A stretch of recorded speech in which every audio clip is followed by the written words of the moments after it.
Di sebuah desa kecil di pesisir kota Cirebon, terdapat satu komplek tua yang mungkin dari luar lihatnya biasa saja, tapi ternyata di dalamnya itu terdapat sebuah sejarah yang luar biasa.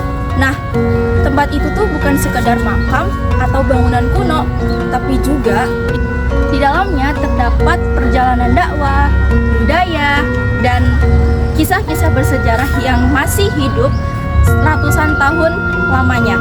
Nah, inilah Astana Gunung Jati, tempat peristirahatan terakhir Sunan Gunung Jati yang merupakan salah satu wali songo yang menyebarkan Islam di tanah Jawa. Nah, hari ini kita akan mengulas tentang apa saja sih yang ada di Astana Gunung Jati ini. Nah, kalau kalian mau tahu, yuk sama-sama kita ulas bersama. Kita mulai dari pusatnya, yaitu kompleks makam Sunan Gunung Jati.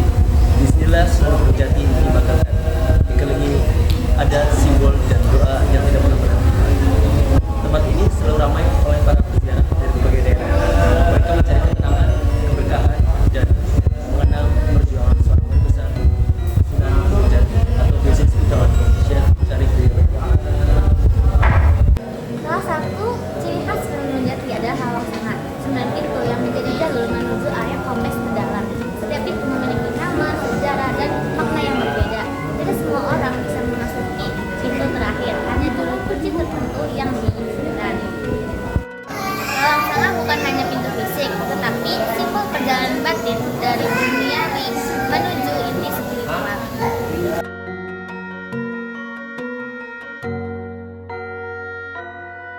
Di dalam kompleks juga terdapat masjid Natal.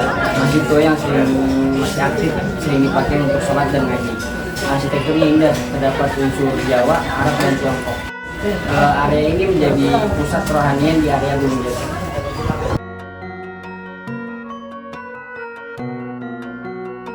Kita jauh dari situ, kita akan menemukan balai Paseban yang dimana itu adalah tempat menerima tamu kerajaan. Sekarang Paseban sering jadi titik istirahat, tempat orang mempersiapkan diri sebelum naik ke area makam.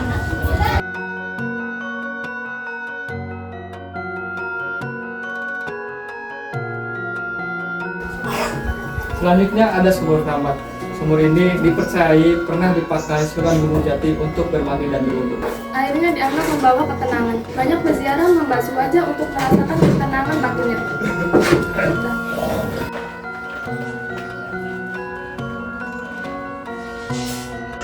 Berikutnya ada penjelasan dari Nyai Ratu Ongken.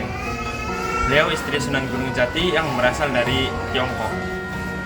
Kisah beliau melambangkan akulturasi budaya, bagaimana Islam bertemu dengan tradisi Tiongkok tanpa saling menyingkirkan.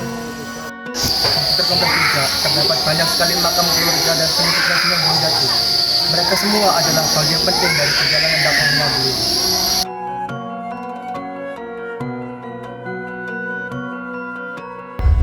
Area makam-makam ini tertata berdasarkan kedudukan dan peran tiap tokoh dalam struktur kerajaan.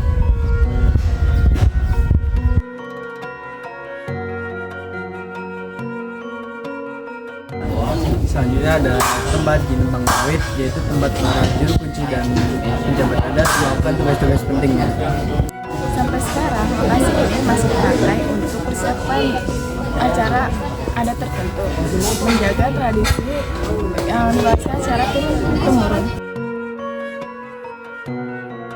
Sebelum memasuki area ini, terlebih dahulu kita memasuki ukuran candi besar. Arsitekturnya penuh dengan unsur Jawa dan Bugis. Ini perpaduan budaya pada masa transisi Islam.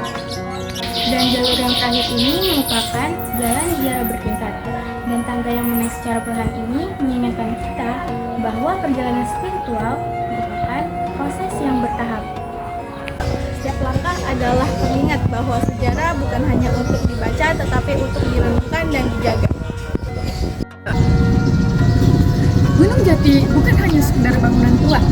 Ia adalah jendela menuju kehidupan seorang wali yang menyebarkan Islam dengan penuh kasih, penuh budaya, dan penuh kasih sayang.